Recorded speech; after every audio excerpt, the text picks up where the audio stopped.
सावधान। नमो अरिहंताणं नमो सिद्धाणं नमो आयर्याणं नमो वज्रायाणं नमो लोये सविशाहुणम्। मंगलम भगवान वीरो मंगलम गौतमो गणी मंगलम कुंद कुंदार्यो जैन धर्मोस्तु मंगलम। सर्व मंगल मांगल्यम सर्व कल्याण कारकम प्रदानम सर्व धर्माणां जैनम जयतु शासनम जैनम जयतु शासनम। नमः श्री वर्धमानाय निर्धूत कलिलात्मने शालोकानामिति लोकानां यद्विद्यादर्पणायते।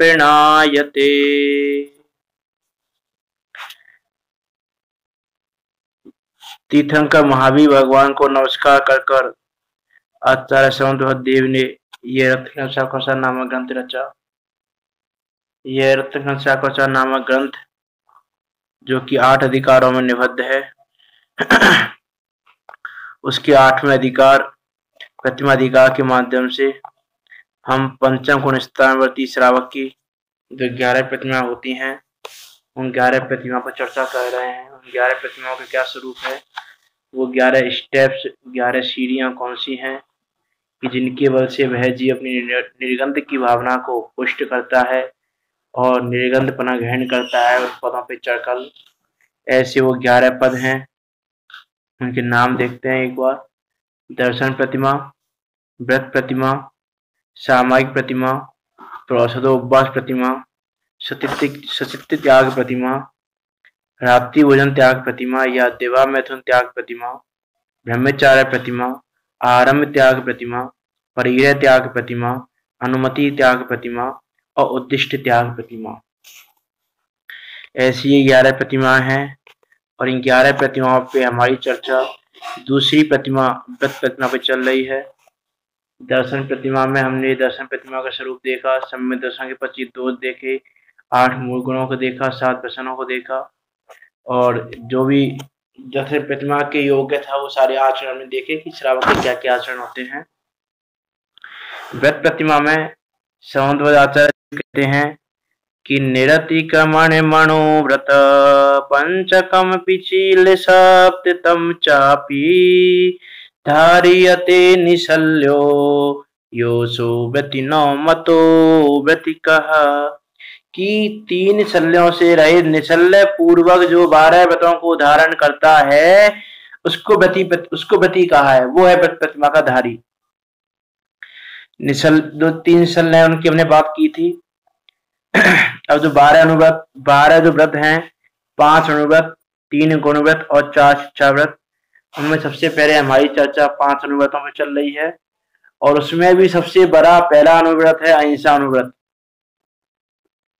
अहिंसा अनुव्रत में हमने 4 प्रकार की हिंसा देखी, कौन कौन सी हिंसा का जीव त्यागी होता है और कौन कौन सी हिंसा में किस तरह का आचरण करता है, किस तरह के उसके परिणाम होते हैं और हिंसा का जो बंद होता है वो किस किस तरह से होता है, किन परिणामों से कैसा बंद हो जाता है, किसी क्रिया से कैसा बंद होता है कि जीव ना मरते हुए भी जीव मारने का बंद हो जाता है और जीव मरने के बाद ही बंद नहीं होता। ऐसी की उत्कृष्ट दशा है, ऐसी की उत्कृष्ट बात है इस अहिंसा के स्वरूप में जो हमने देखी थी। अहिंसा के स्वरूप पे यदि हम बात करें तो सर्वप्रथम तो हमको हिंसा और हिंसा का फल, इन चारों का यथा योग्य ख्याल होना चाहिए। यदि इनका हमको ख्याल नहीं है तो हम वास्तव में यथा योग्य प्रवर्तन नहीं कर पाएंगे। और जो हिंसा में धर्म माने या हिंसा करने से स्वर्ग आदि की प्राप्ति हो जाए, यज्ञ करने से, यज्ञ में बलि देने से, जो यज्ञ अनेक जीवों की हिंसा का कारण है,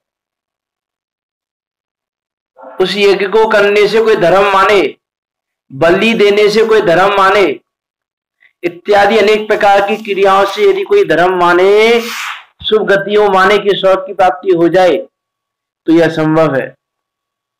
पंडित द्रौपदराम जी ने लिखा कि यदि पानी पत्थर तैरने लग जाए, सूर्य पश्चिम से उदय होने लग जाए, अग्नि में शीतलता आ जाए, पृथ्वी पूरी उल्टी हो जाए, तो भी हिंसा से कभी भी शुभ गति नहीं हो सकती।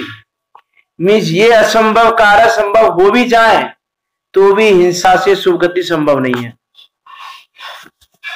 तो जो जीव उस हिंसा से ही सुख मान रहे हैं, हिंसा से ही धर्म मान रहे हैं, प्राणियों का घात करके अपनी वृद्धि करना चाह रहे हैं, धनाधिक की प्राप्ति करना चाह रहे हैं, ऐसे ऐसे कारखाना कामों में लगे हुए हैं जहां प्रत्येक समय जीव की हिंसा होती है, जानते हैं जीव की हिंसा हो रही है इसमें, फिर भी प्रमाद पूर्वक भी यत्नाचार का पालन ना करके लगे हुए हैं उसमें। धन कमाने का उद्देश्य है बस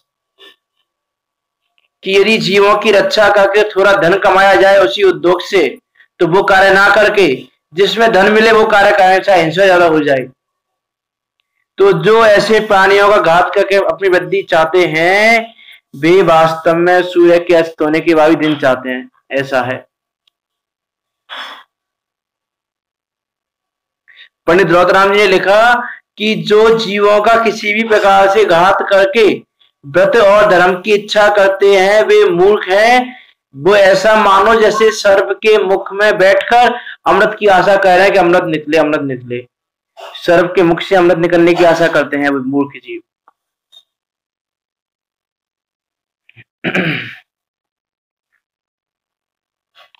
इसे जैसे भी बने तैसे जीवों का घात जैसे बचे वैसे जीवों का घात होने से बचाओ। ये दया धर्म सर्व और मोक्ष का देने वाला है। दया का पालन करने वाले जीव इंद्र, नरेंद्र, धर्मेंद्र, एमिंद्र आदि पदों को धारण करते हैं और परंपरा से ये परिणाम निर्वाण पद को भी प्राप्त कराते हैं।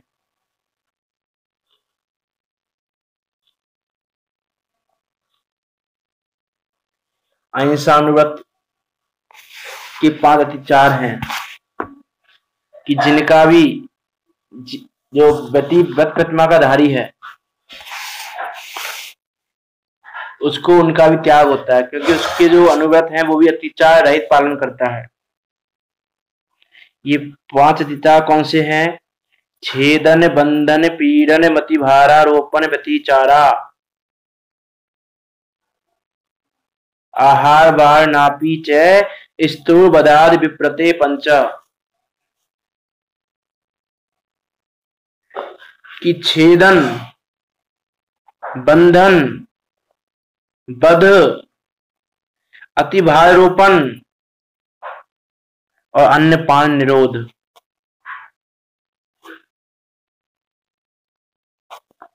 है ना? छेदन, बंधन, पीड़न, मतिभार रोपण यानी अतिभार रोपण और आहार बारनापी, अन्नपान निरोधा, ये 5 अतिचार हैं।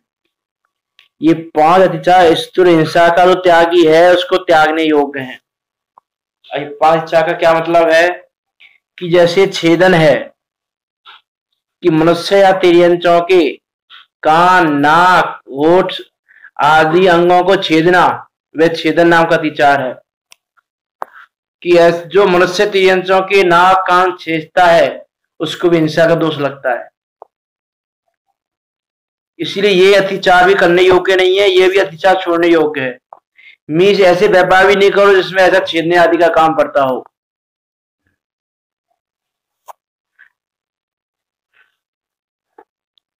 और बंधन नाम का तो अतिचार है कि किन्हीं मनुष्यों को रस्सी आदि से बांध देना, बंदी गृह में डाल देना, तिर्यंचों को बांध देना रस्सियों से, पक्षियों को पिंजरे में बंद कर देना, ये सब बंधन नाम का अतिचार है। और देखो सिर्फ पक्षियों को पिंजरे में बंद कर देना वही बंधन नाम का अतिचार नहीं है।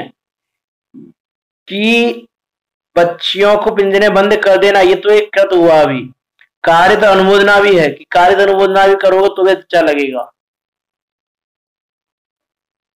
कि जैसे कोई जू में जा रहा है, जू को देखने, कि वहां तिर्यंच पशु व पक्षी बंद हैं पिंजरों में, कि ऐसा नहीं सोचे कोई कि खुले एरिया में तो है, जू में काफी बड़े एरिया में तो रहते हैं वो, खुले हुए पिंजरे में बंद कहाँ रहते हैं, कि उनके एरिया जो बड़ा एरिया है वो भी ये पिंजरा है, उससे बाहर नहीं जा सकते, वो स्वच्छंद विचरण नहीं कर सकते, वही पर्टिकुलर एरिया दिया हुआ है उनको, उसी एरिया में रहेंगे, तो वो एरिया उनके एरिया पिंजरा है। ऐसा नहीं कि पिंजरा बस वही है, पिंजरा जो पिंजरा होता है उसकी कल्पना कर ली हमने, कि नहीं, उसको उनको हमने एक एरिया में बांध के रख दिया कि इस एरिया से बाहर नहीं जा सकते, तो एरिया उनके लिए पिंजरा ही है।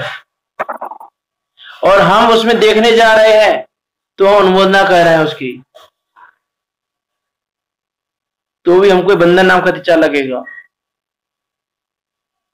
और जो व्रत प्रतिमा का धारी है वो अतिचार को नहीं करेगा। इस सामान्य श्रावक के कदाचित अतिचार लग भी जाए, लेकिन जो व्रत प्रतिमा का धारी है वो इन अतिचारों का त्यागी होता है। वो मन से, वचन से, काय से, कृत कारित अनुमोदना से 9 प्रकार से इन अतिचारों का भी त्यागी होता है, कि अतिचार के माध्यम से भी वो हिंसा नहीं करेगा। तो ऐसा छेदन नाम का अतिचार, इसका भी वो त्यागी है, और बंधन नाम का अतिचार, इसका भी वो त्यागी है। तीसरा पीड़न नाम का अतिचार, या कहीं कहीं उसको बद नाम से भी कहते हैं कि बद करना, वो भी अतिचार में आता है, उसको पीड़न में ले लेते हैं, पीड़न में आ जाता है वो भी, कि किसी को पीड़ा देना, कि मनुष्यों को या तिर्यंचों को पैरों से, घूंसे से, लाठी से, चाबुक से आदि के प्रहार से कष्ट देना, उसका नाम है पीड़न नाम का अतिचार। तो व्रत प्रतिमा का धारी अतिचार का भी त्यागी होता है। और अति भार रोपण, देखो नाम से पता चल रहा है, छेदन यानी छेदना, बंधन यानी बांधना, पीड़न यानी पीड़ा देना, अति भार रोपण यानी अति भार का रोपण करना, मीन्स मनुष्य तिर्यंचों पर बहुत सारा बोझ लाद देना, वो अति भार रोपण नाम का अतिचार है।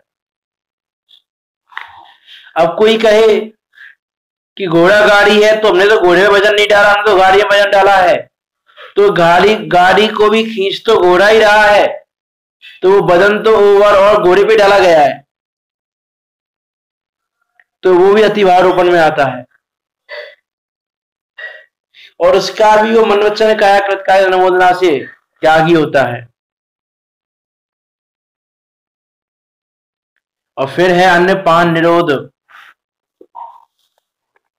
अन्नपान का निरोध करना, यानी कि मनुष्य तिर्यंचों को समय पर खाना नहीं देना या उनको खाने पीने से रोकना, उसका नाम है अन्नपान निरोध नाम का अतिचार।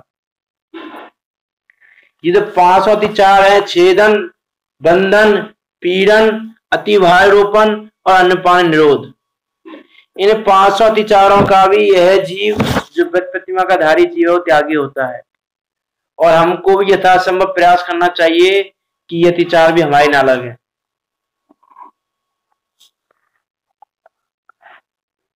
इस प्रकार से अहिंसा अनुव्रत है, अहिंसा अनुव्रत का हमको पालन करना चाहिए। अहिंसा अनुव्रत स्वर्ग मोक्ष को देने वाला है। जिन जीवों का कल्याण हो चुका है, हो रहा है, होएगा, वो इस अहिंसा के कारण ही होगा, ऐसा भी हम कह सकते हैं। और जो संसार समुद्र में डूब रहे हैं वो हिंसा के परिणामों से डूब रहे हैं। जो हिंसा के परिणामों से डूबने में प्रथम युग की में कहानियां आती हैं, और अहिंसा अनुव्रत का पालन करने वालों में भी कहानियां आती हैं। एक आती है सुवर्ण नाम का राजपुत्र, हिंसा करके उसने इस भव में भी दुख को प्राप्त किया। और एक चांडाल ने अहिंसा अनुव्रत का सिर्फ एक दिन, 2 महीने मतलब महीने में 4 दिन के लिए पालन किया, उसके फलस्वरूप वो उत्तम सुखों को प्राप्त हुआ। उसकी कहानी आपको यथासंभव याद होगी ही। कि एक राजा था, उस राजा ने घोषणा करवाई थी कि अष्टानिका महापर्वों में कोई भी मांस का भक्षण नहीं होगा इस राज्य में। लेकिन उसके पुत्र को अष्टानिका के बीच में ही मांस खाने की इच्छा हुई। वो दुर्बुद्धि उसके पुत्र को, राजपुत्र को, जिसका नाम सुबल था, जो मतिहीन था, उसको मांस खाने की इच्छा हुई और उसने कहीं से भी उसका अरेंजमेंट करके मांस का भक्षण कर लिया। और जब राजा को इस बात का पता चला तो राजा ने उसको फांसी की सजा सुना दी। अब फांसी देने के लिए चांडाल को बुलाया गया, लेकिन वो चांडाल ने अष्टमी व चतुर्दशी को मैं अहिंसा व्रत का पालन करूंगा, मैं किसी को मारूंगा नहीं, मैं किसी को फांसी नहीं दूंगा, मैं किसी को फांसी पे नहीं चढ़ाऊंगा अष्टमी और चतुर्दशी को, ऐसा उसका नियम था। और उस दिन चतुर्दशी थी।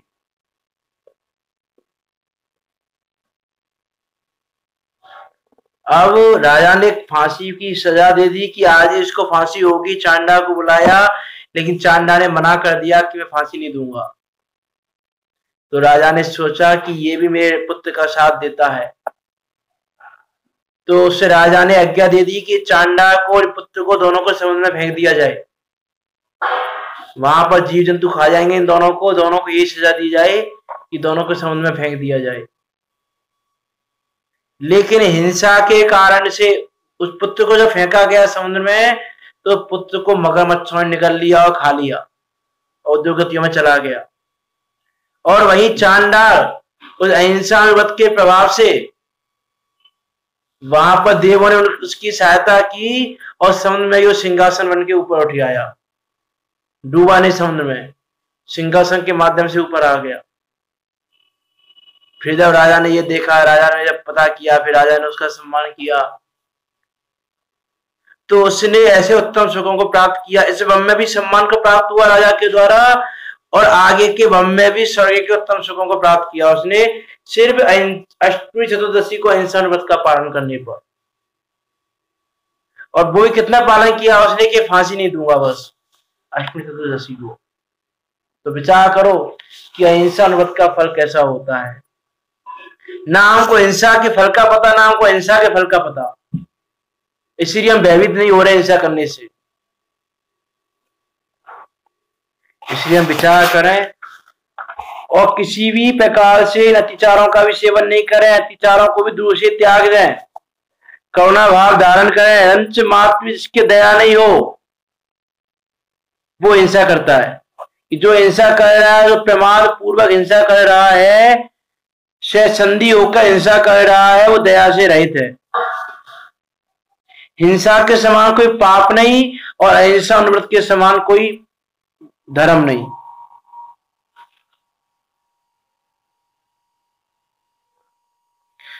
और भी एग्जाम्पल आते हैं प्रथम योग में कि ये व्यभिचारिणी पापिनी धनश्री नाम की वणिक स्त्री अपने पुत्र को ही मारकर, कि व्यभिचारिणी थी, कि दूसरे पुरुष के संयोग का उसका पुत्र पता चल गया कि मेरी माता का ऐसा है, तो उसने पुत्र को ही मार दिया और उसके फलस्वरूप वो नरक आदि में पहुंच गई।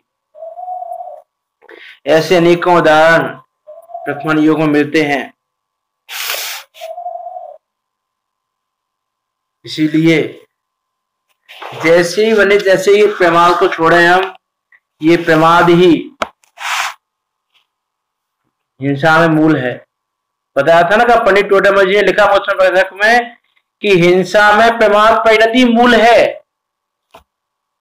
कि यदि प्रमाद नहीं हो, जीव को आलस्य नहीं हो और दया भाव हो, तो जीव से हिंसा नहीं हो सकती।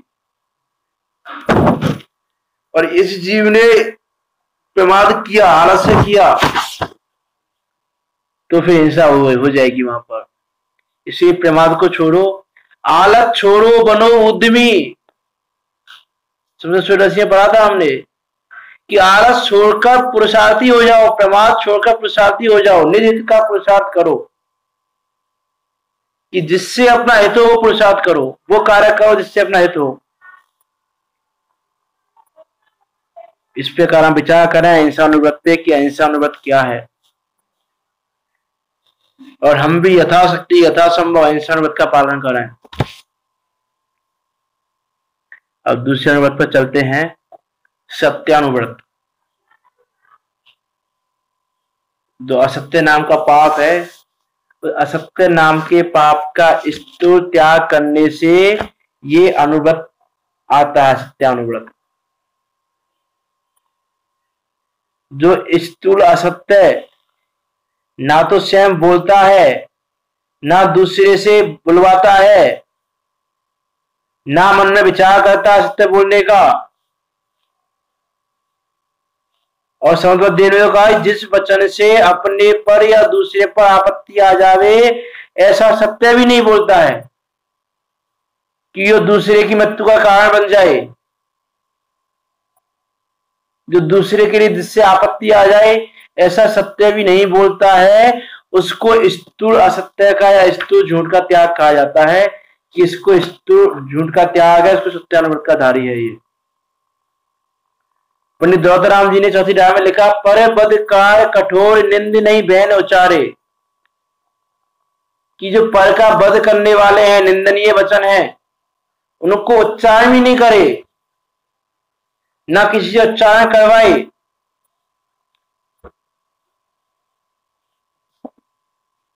उसका नाम सत्यानुव्रत। सत्यानुव्रत का धारी जो जीव है वो कसाय बस होकर भी ऐसे वचन नहीं बोलता कि किसी का घात हो जाए, किसी पे कलंक लग जाए,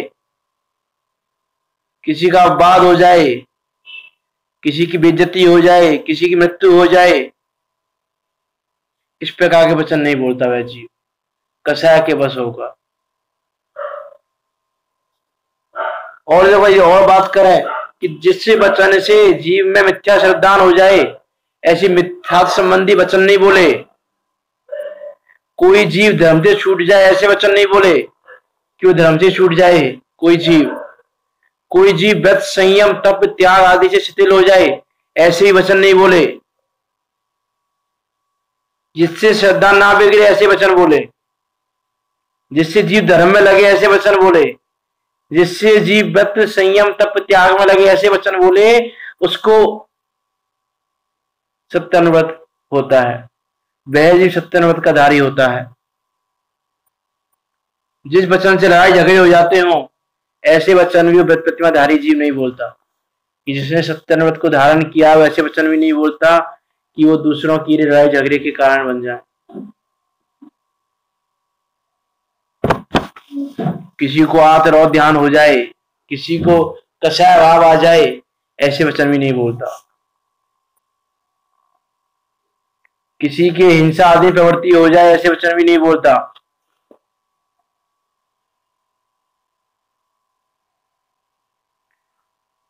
किसी की आजीविका बिगड़ जाए, किसी की नौकरी छूट जाए, सब में लगाना, किसी का अपयश हो जाए, ऐसे निंदनीय वचनों को सत्यानुव्रत का धारी जीव नहीं बोलता।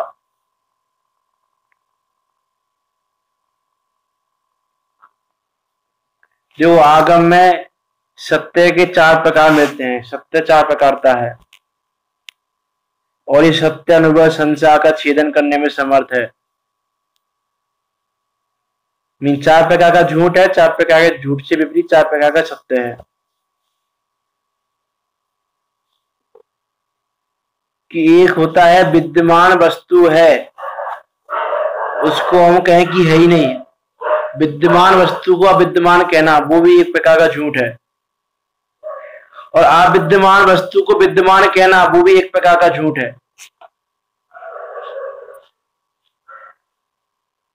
तो ना तो विद्यमान वस्तु को अविद्यमान बताओ, ना अविद्यमान वस्तु को विद्यमान बताओ। कि जैसे कोई मत कहे कि जीव है ही नहीं, जीव तो कुछ है ही नहीं, जो भी है मनुष्य मात्र है, ऐसा दो मत कहे, वो मत कैसे झूठे हैं, क्योंकि वो विद्यमान वस्तु को अविद्यमान कह रहे हैं। और कोई जो वस्तु अविद्यमान है उसको विद्यमान कह रहे हैं। ऐसे दोनों प्रकार के झूठ। तीसरा झूठ क्या है कि वस्तु के स्वरूप का अन्यथा कथन करना, कि वस्तु जैसी वैसी नहीं कहना। कि पानी ठंडा है उसको गर्म कहना, ये झूठ है। और वस्तु का स्वरूप जैसा है वैसा कहना, वो ये सत्य है तीसरे प्रकार का। विद्यमान वस्तु को विद्यमान कहना, वो ये सत्य है। अविद्यमान को अविद्यमान कहना, वो दूसरा सत्य है। और वस्तु का स्वरूप जैसा है उसको वैसा कहना, वो तीसरे प्रकार का सत्य है। जो व्यक्ति मूर्ख होता है वही ऐसे व्यर्थ के वचनों का प्रयोग करते हैं। विद्यमान को विद्यमान कह दिया, विद्यमान को विद्यमान कह दिया, वस्तु के स्वरूप को अन्यथा कह दिया। कि कहा ना कि जिस वचन से मिथ्या श्रद्धा ना हो जाए किसी को। तुम यदि वस्तु के स्वरूप को अन्यथा बता रहे हो तो सामने वाला तुम्हारी बात मान के मिथ्या श्रद्धा न कर ले तो तुम सत्यानुमत के धारी नहीं हो। कि जो स्वरूप जैसा नहीं है वो स्वरूप ऐसा बताना, कि देव का स्वरूप जैसा नहीं है वैसा कहना, वक्तांबर स्रोत का स्वरूप जैसा नहीं है वैसा कहना, कि वक्तांबर स्रोत इस रोग का नाशक है, ये वाला छंद इस रोग का नाशक है, ये इस रोग का नाशक छंद, ये इस पीड़ा का नाशक छंद, ये भी कहना, ये भी कहने वाला सत्यानुगत का धारी नहीं है। तो महाभारत की तो बात ही अलग है। महाभारत तो फिर कहेंगे ही नहीं हम कि जिसको अनुगत नहीं है उसको महाभारत तो हो ही नहीं सकते। तो हमारी बात तो अनुगत की चल रही है कि जो व्यक्ति ऐसा कहे कि वक्तांबर का ये छंद पढ़ने से ये रोग नष्ट हो जाता है तो समझ लो कि वो वृत्त प्रतिमा का धारी तो है ही नहीं और झूठ बोल रहा है, सत्य नहीं कह रहा है वो। तो वस्तु के स्वरूप को अन्यथा कहना, आप देखो वक्तांबर स्रोत है उसके स्वरूप को अन्यथा कहना, या किसी और स्रोत के स्वरूप को अन्यथा कहना, या देव के स्वरूप को अन्यथा बताना, गुरु के स्वरूप को अन्यथा बताना, धर्म के स्वरूप को अन्यथा बताना, ये सब झूठ है। उनको अन्यथा बताना और जैसा का तैसा कहना वो सत्य है। अब देखो इस लोक में सत्य को कहने की ताकत चाहिए। झूठ तो कोई भी बोल लेता है, नहीं सत्य कहने की सामर्थ किसी किसी में होती है। अब जो जीव जिस पद का धारी है और उस पद में उस पद के योग्य क्रिया नहीं कर रहा है तो उसको उस पद के योग्य कौन मानेगा। तो अब वो लोक में अपनी मान प्रतिष्ठा के लिए, अपनी मान कषाय की पुष्टि के लिए उस पद का स्वरूप जैसा वो पाल रहा है वैसा कहे कि इस पद का स्वरूप तो ऐसा ही है,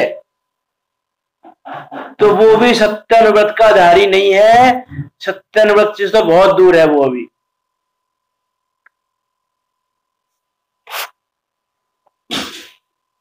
इसलिए विचार करें वास्तव में झूठ कैसा कैसा होता है। और चौथे प्रकार का झूठ, निंदित वचन कहना, पाप युक्त वचन कहना और कर्कश वचन कहना। उन तीनों वचनों को चौथे प्रकार के झूठ में लिया। दूसरों की चुगली करना, हंसी मजाक उड़ाना, बुरे बुरे शब्द बोलना, गाली गलौज करना,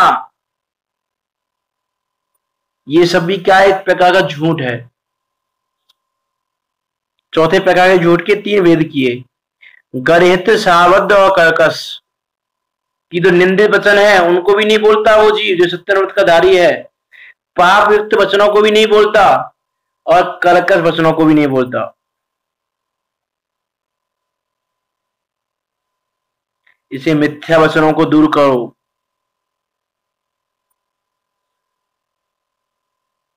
जैसा जिन्हें भगवान ने स्वरूप बताया है वैसा स्वरूप कहो। आगम के विरुद्ध कथन नहीं करो। यदि तुम आगम के विरुद्ध बोल रहे हो तो तुम सत्यानुव्रत के धारी नहीं हो। अब इसमें सारी बातें ले लेना कि आगम के विरुद्ध का क्या, कि जैसा आगम में जिस चीज का जो स्वरूप बताया है वो वैसा ही है। यदि उसके अलावा तुम कहते हो या तुम मानते हो, जो मानने वाला भी धारी नहीं है और कहने वाला भी सत्यानुव्रत का धारी नहीं है। क्योंकि मन वचन काय कृत काय अनुमोदना 9 प्रकार से जो कार्य जैसा, ये जो कह रहा है वो भी, जो मान रहा है वो भी, जो अनुमोदना कर रहा है वो भी, जो कर रहा है वो भी, जो करा रहा है वो भी, उनमें से कोई भी सत्यमत का धारी नहीं है। जो आगम से विरुद्ध बोले, आगम से विरुद्ध स्वरूप कहे, चाहे किसी वस्तु का स्वरूप चाहे, देव का कहे, गुरु का कहे, धर्म का कहे, तत्वों का स्वरूप कहे, द्रव्यों का स्वरूप कहे, शुद्धात्मा का स्वरूप यदि अन्यथा कहे कि जैसा नहीं है वैसा कहे, कि जैसे कोई कहे कि आत्मा क्षणिक क्षणिक है, क्षणिक है, जैसे बौद्ध मत में कहते हैं, तो आत्मा का स्वरूप ऐसा नहीं है कि आत्मा तो उत्पाद व्यय द्रव्यमयी है, उसको सिर्फ उत्पाद व्यय के आधार पर क्षणिक कहना,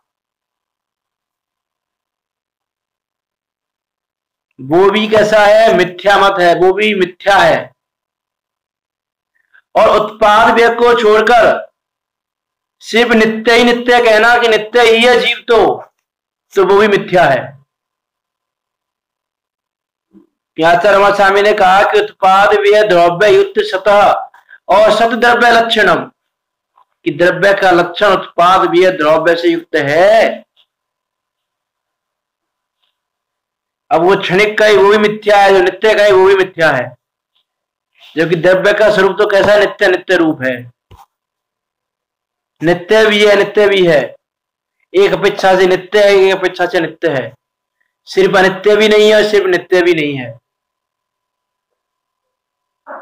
इस प्रकार से जो आगम के विरुद्ध कथन करे, मिथ्या मत से स्नेह करे, वह जीव सत्य अनुव्रत से बहुत दूर है। वो सिर्फ झूठ नामक पाप का ही बंद कर रहा है। पाप युक्त वचन, इसको छेद दो, इसको वेद दो, इसको मार दो, इस प्रकार के अशुभ वचनों का त्याग करे कि ये अशुभ वचन बोलने योग्य नहीं है कहीं पर भी। अरे ये छेदना, भेदना, मारना, ऐसे वचन बोलने पर मुनिराज को अंतराय हो जाता है, और जीव पता नहीं कहां कहां पर अज्ञानवश लोगों के कहने पर पता नहीं कहां कहां वचनों का प्रयोग करता रहता है। हम विचार करके देखें,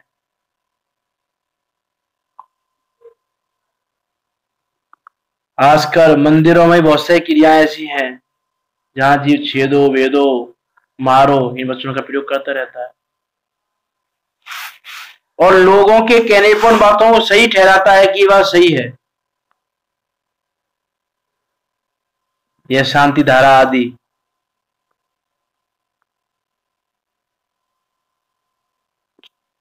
उसी प्रकार जो जीव किसी को चोरी करने का उपदेश दे, लूटने का उपदेश दे, डाका डालने का उपदेश दे, उसको सिखाए कि कैसे किया जाता है, ये सब पाप युक्त वचन है।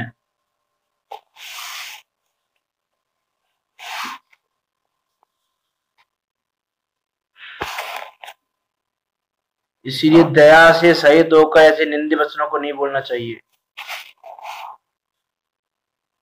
कर्कश वचन, कि जो वचन भय पैदा करने वाले हैं, सामने वाले को शोक कराने वाले हैं, ऐसे वचनों को नहीं बोलना चाहिए। जो किसी को शोक करा दें, किसी का मरण करा दें, ऐसे वचन बोलने योग्य नहीं है।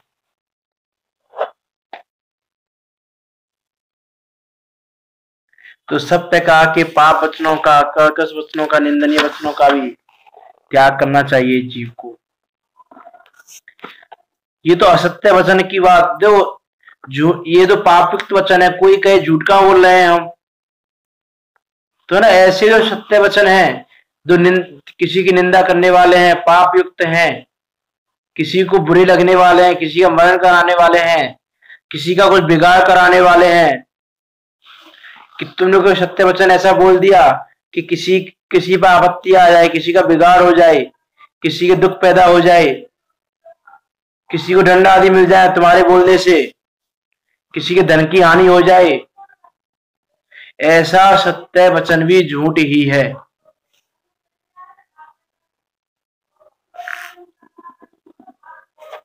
गाली गलौज के वचन, नीच कुल वालों के वचन, पर का अपमान करने के वचन, पर का तिरस्कार करना, अहंकार भरे शब्द, अहंकार भरे वचन, ये सारे वचन भी कैसे हैं? झूठ है।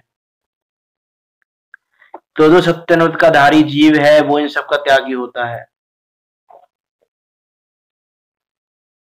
कि वो जिनागम के अनुकूल बोलता है, अपने पद के अनुरूप बोलता है, बहुत विलाप नहीं करता, प्रामाणिक बोलता है कि जो जिनागम में कहा उसके अनुसार बोलेगा, जो प्रामाणिक है,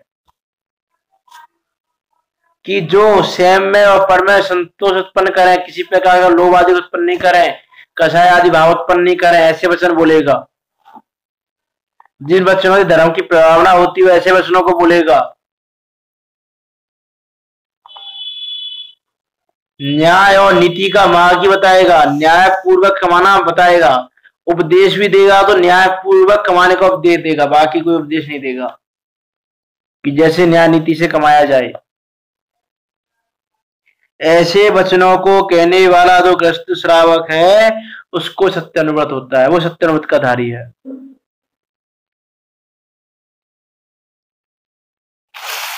तो बाकी जितने भी मत हैं, चारवाक मत, बौद्ध मत या अन्य कोई भी मत, वो कोई भी सच्चे नहीं, क्योंकि वस्तु का स्वरूप सच्चा नहीं बताते, और जो वस्तु का स्वरूप सच्चा नहीं बताता वो वचन झूठे हैं, और वो झूठे वचन जिस मत में है वो मत भी झूठा है। इस प्रकार ये जिन आगम, जिन मार्ग ही, जिन धर्म ही सारभूत है, भाई ये सच्चा मत है, ऐसा जानकर उस मत को अंगीकार करो, और दुर्लभता से वो मत मिल गया है तो वो किसी भी प्रकार से दूर ना हो जाए उसका प्रयास करो।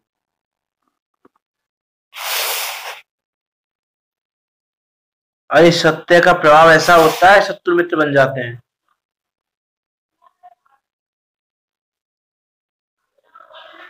सत्य के प्रसाद से अग्नि भी शीतल हो जाती है कि तुम्हारे सत्य तुम्हारे साथ में है तो अग्नि भी शीतल हो जाए, तुम्हारा कुछ नहीं करेगी। जैसे सीता की अग्नि परीक्षा हुई तो अग्नि शीतल हो गई। तो ये तुम्हारे सत्य तुम्हारे साथ में है तो अग्नि भी शीतल हो जाएगी, शत्रु मित्र बन जाते हैं। प्रश्नों पढ़ के देखें हम कि सत्य वचनों का प्रयोग करने पर शत्रु हैं वो भी मित्र के समान हो जाते हैं। नौकर राजा बन जाता है और झूठ बोलने से राजा नौकर बन जाए। इस सत्य की महिमा बहुत बड़ी है, इसलिए जैसे बने वैसे सत्य को धारण करना चाहिए। जो बहुत सारी कहानियां आती हैं झूठ की और सत्य की भी। ये धनदेव नामक राजा की कहानी आती है कि सत्य के प्रभाव से उस सम्मान को प्राप्त हुआ। राजा नहीं, राजा के द्वारा सम्मान को प्राप्त हुआ वह जीव इस धनदेव नाम का श्रावक। और बसु राजा बस झूठ से 3 नरक पहुंचा, स्वर्ग में नारक गया, आती है ना पूजन में, धर्म की पूजन में। तो राजा बसु झूठ बोलने के कारण नरक में चला गया और वो नारद सत्य बोलने के कारण स्वर्ग में चला गया। तो ऐसा झूठ बोलने सत्य घोष की कहानी आती है कि झूठ बोलने के कारण दुर्गतियों को प्राप्त बने इत्यादि प्रथमान योग में अनेक कथाएं भरी हुई हैं। और देखो जिसको दया होगी उसको सत्य होगा, जिसको दया नहीं है उसके सत्यानुव्रत भी नहीं हो सकता। जिसके अहिंसानुव्रत नहीं है उसके सत्यानुव्रत भी नहीं हो सकता। और देखो सत्य के भी 2 भेद कहे जा सकते हैं, एक व्यवहार सत्य, निश्चय सत्य। कि निश्चय सत्य क्या है कि अपने आत्म तत्व का बोध करना, उसको जानना, उसका नाम निश्चय सत्य है। और जिन्हें भगवान के वचनों से जो ज्ञान प्राप्त है उसको व्यवहार सत्य कहें। और सत्य के बिना सारे व्रत तप आदि सब व्यर्थ हैं, ये तुम झूठ बोल रहे हो। तो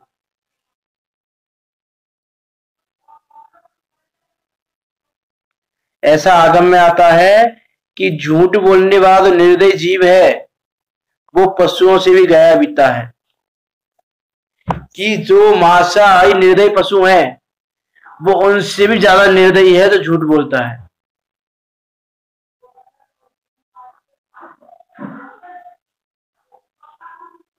इसलिए हम विचार करें कि हम अभी कहाँ खड़े हैं, किस कंडीशन में हैं। अरे आगम में ऐसा कहा कि दूसरों की सही चुगली करने वाले भी, कि ऐसा नहीं कि तुम वो गलत बोल रहे हैं, बुराई कर रहे हैं किसी की तो गलत बोल रहे हैं, उसमें बुराई है ऐसी, लेकिन उसको भी बोलना वो ही झूठ के बराबर है। पंडित दौलतराम जी ने लिखा क्रिया कोश में कि चुगली साचौ झूठ ही जानी, चुगल महाचंडाल समान, चुगली उगली मुखते जवे, ये भव पर भव खोए तवे। कि दूसरों की सच्ची चुगली करना भी झूठ है, और चुगली करने वाला महान चांडा के समान है, और जिस समय मुंह से दूसरों की बुराई निकली उसी समय जीव के यह भव और परभव दोनों बिगड़ जाते हैं। इसलिए जितना हो सके मौन को धारण करो, थोड़ा बोलो, और मन वचन काया कृत निर्मूलना सब प्रकार से सत्य का त्याग करो।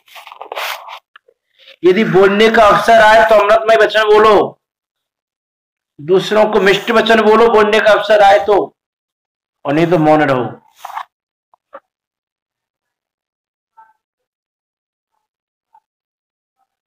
कि लोक व्यवहार में वचन बोलने पर है तो भी पाप वचनों का त्याग करो।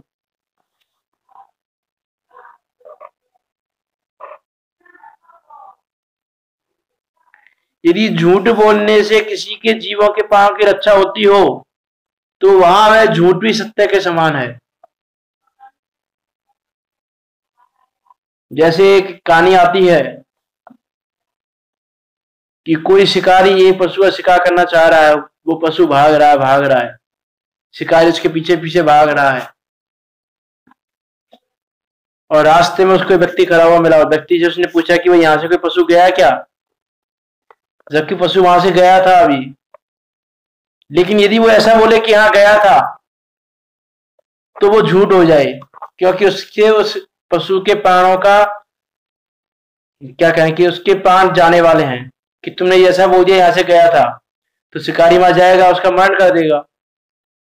और यदि वहां पर तुमने ये बोला कि नहीं यहाँ से तो कोई नहीं गया, या फिर तुमने ऐसा कह दिया शिकार को भटकाने के लिए कि हाँ गया था लेकिन इधर से इधर नहीं इधर गया था, उसको उल्टी दिशा में भेज दिया, तो वो झूठ नहीं है।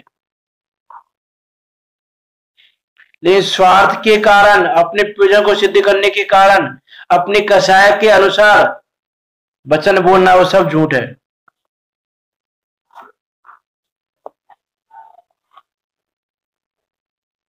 इसलिए विचार करें, और जो सत्य जो बोलता है उसको इस लोक में भी और परलोक में यश आदि मिलते हैं। कि जो व्यक्ति सत्य बोलता है उसको लोग क्या कहते हैं, ये तो देखो सत्यवादी हरिश्चंद्र है, ये सत्यवादी है, सत्य बोलता है, झूठ नहीं बोलता, उसका सब विश्वास करते हैं। तो इससे भव में भी उसको यश मिलता है। अरे जो सत्यवादी हो, जो सत्य बोलता हो, उसको रात दरबार में सम्मान मिलता है, कि उसको बुलाओ, यदि वो ऐसा कह देगा तो मान लेंगे कि ऐसा है, फिर विचार नहीं करेंगे हम। तो कितना उसको यश मिलता है सत्य बोलने वाले को, और झूठ बोलने वाले की सब निंदा करते हैं।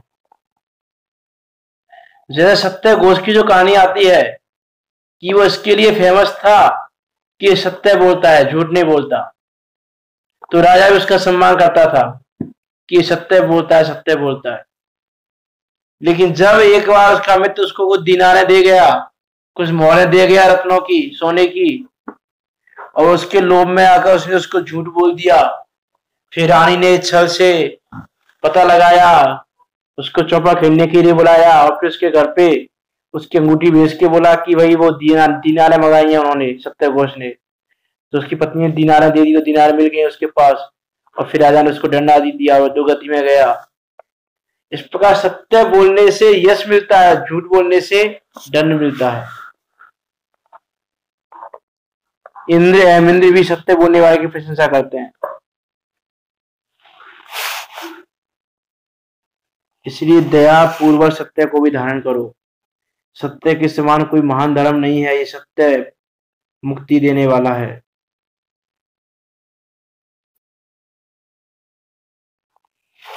अब सत्यानुव्रत के 5 अत्याचार कौन से हैं? तो देखो नाम पढ़ते हैं, अभी समय हो गया है, इनका विस्तार कर देखेंगे।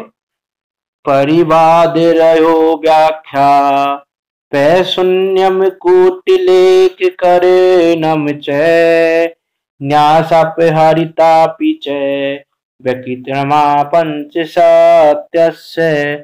एक है परिवाद नाम का अत्याचार, एक रहो व्याख्यान, पै शून्य, कूट लेखन और न्यायास पहारिका। इस प्रकार के 5 अत्याचार हैं। इन 5 अत्याचारों को भी व्रत प्रतिमा का धारी जो जीव है वो किसी भी प्रकार से नहीं करता है। तो 5 अत्याचार कौन कौन से हैं उनके नाम आप यथासंभव याद रखना। परिवाद, रहो व्याख्यान, पै शून्य, कूट लेखन और न्यासपहार या न्यासपारिका। अभी क्या क्या है उनको हम कल देखेंगे, आप इसका विचार करना। तो परिवाद है उसको मिथ्योपदेश भी कहते हैं, मिथ्योपदेश भी उसका नाम आता है। एक परिवाद का दूसरा नाम मिथ्योपदेश है, कहीं कहीं प्रतिचार में ये नाम भी मिलता है। तो परिवाद का हो गया, मिथ्योपदेश का हो, एक ही बात है। फिर रहो व्याख्यान है, कूट लेखन है और न्यासापहार है और पै शून्य है। तो इस प्रकार से पै शून्य का एक नाम कहीं कहीं पर साकार मंत्र भेद करके भी आता है। तो इस प्रकार से वो 5 अत्याचार कौन से हैं सत्यानुव्रत के, उनको जानकर फिर हम कल तीसरा अनुव्रत पढ़ेंगे कि तीसरा अनुव्रत का क्या स्वरूप है। तो भली भांति दया और सत्य का स्वरूप जानकर दया और सत्य को अपने जीवन में अंगीकार करें, जैसे बने तैसे उस दया को ग्रहण करें, अहिंसा अनुव्रत का पालन करें, प्रमाद का त्याग कर दें और झूठ क्या क्या हो सकता है उसको जानकर उस झूठ का त्याग कर हम सत्य को भी ग्रहण करें। तो हम अपना यह भाव और पर्व दोनों सुधार सकते हैं, नहीं तो यह भव भी बिगड़ेगा पर्व भी बिगड़ेगा नहीं। तो इसलिए हम इनका स्वरूप जानते हुए इनको धारण करने का यथाशक्ति यथासंभव प्रयास करें, जितना हमसे हो सके उतना उसको धारण करें और धारण करके अपना मोक्ष मार्ग प्रशस्त करें। इसी मंगल भावना के साथ अभी की वाणी को विराम देते हैं। जिनवाणी स्तुति।